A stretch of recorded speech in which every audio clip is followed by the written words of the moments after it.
साथियों नमस्कार। आप सब जैसे जानते हैं, अभी देश भर में तनावपूर्ण माहौल बना हुआ है। तरह तरह की बयानबाजियां हो रही हैं, प्रदर्शन हो रहे हैं, हमले भी हो रहे हैं।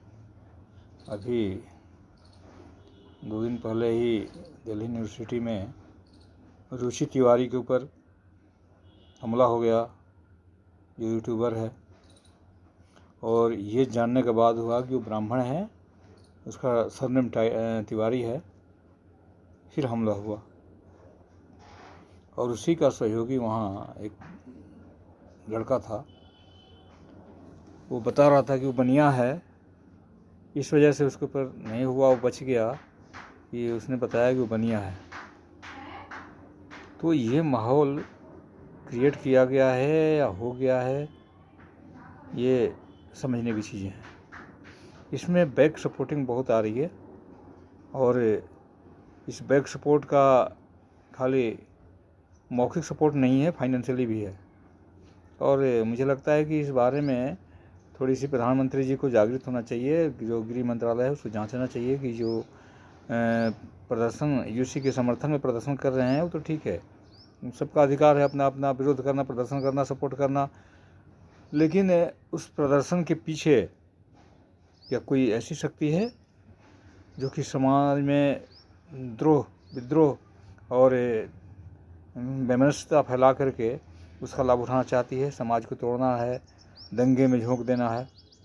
ऐसा कोई है क्या? मैं कहता हूँ कि निश्चित ऐसी संभावना है।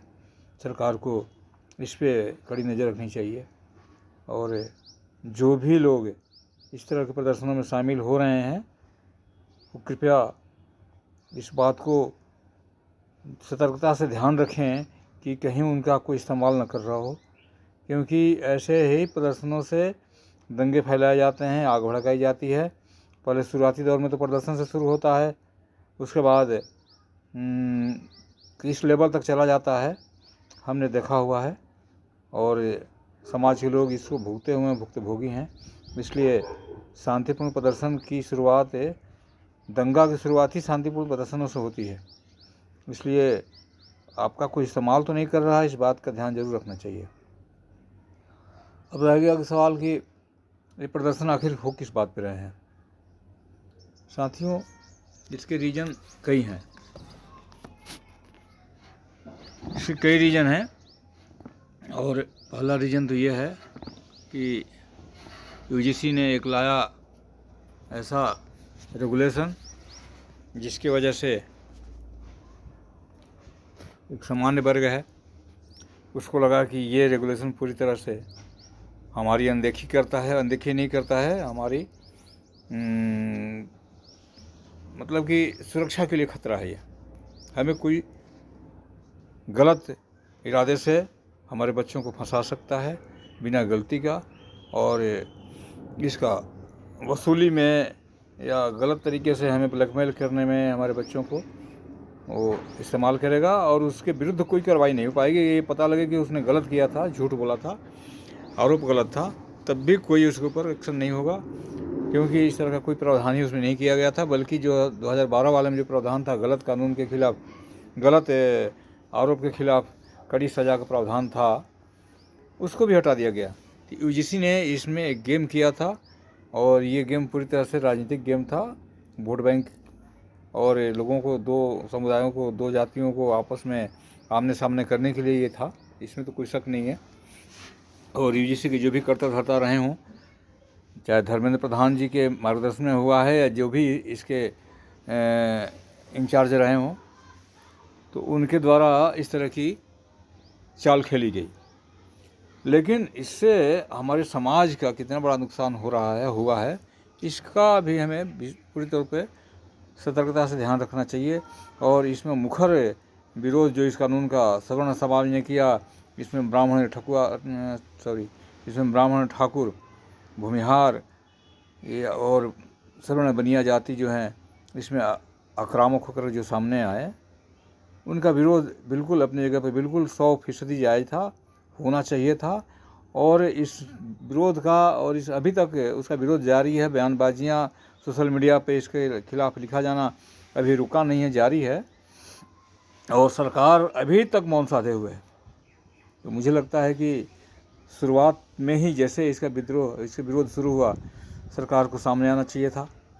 इसके जो भी प्रतिनिधि हैं, चाहे धर्मेंद्र प्रधान हों या जो भी इसके इंचार्ज थे, उनको सामने ला करके जो गलतफहमियाँ पैदा करने की कोशिश की गई, उस पर तस्वीर साफ करने की ज़रूरत थी, लेकिन सरकार ने नहीं किया।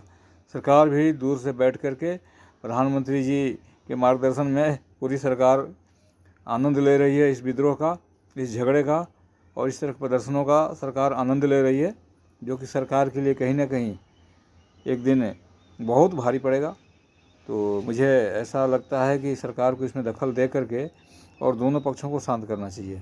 इस तरह के माहौल यूनिवर्सिटी में या कॉलेज में क्रिएट किए जाएं तो ये छात्रों के लिए, देश के भविष्य के लिए ख़तरनाक है। तो मैं प्रधानमंत्री जी, आपका बहुत सम्मान करते हैं हम लोग, और सवर्ण समाज में खास करके ब्राह्मण आपको बहुत इज्जत की निगाहों से देख रहा है। लेकिन इस विरोध की आड़ में कुछ असामाजिक तत्व भी हैं जो कि सवर्णों से उनका कोई लेना देना नहीं है। इस प्लेटफार्म का इस्तेमाल करके और प्रधानमंत्री जी को अनाप शनाप गालियाँ दे रहे हैं, प्रधानमंत्री के जातिगत शब्दों का इस्तेमाल कर रहे हैं प्रधानमंत्री जी के लिए, जिसमें कि न तो उसमें ब्राह्मण, ठाकुर या सवर्ण समाज के कोई भी व्यक्ति ऐसा नहीं कर रहा।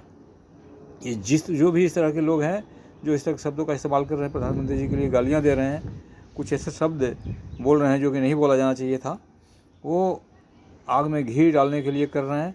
प्रधानमंत्री जी से व्यक्तिगत खुन्नस निकालने के लिए कुछ ऐसे समुदाय के लोग हैं जो कि ऐसे मौके की ताक में रहते हैं और फ़ायदा उठाते हैं ताकि ये सवर्ण समाज बदनाम हो। तो मैं अपने सवर्ण समाज से भी अनुरोध करूंगा कि नाम बदल करके आपके रूप में कोई ऐसा प्रधानमंत्री जी के लिए अपशब्द दे, गालियां दें, तो आप उसका समर्थन ना करें। आप बिल्कुल इस बात को समझें कि आपका विद्रोह जो है, आपका विरोध जो है, प्रदर्शन है, बिल्कुल अपनी हक के लिए है और बिल्कुल जायज़ हैं, और अपने जायज़ तरीक़ों को ईमानदारी से आप मांग करते रहें। किसी तरह के किसी के ऐसा ना हो कि हम भी किसी के प्लेटफॉर्म पर जा कर के और उसका इस्तेमाल हो जाए, तो बिल्कुल ऐसा नहीं करना है। हमारी विरोध चलती रहेगी।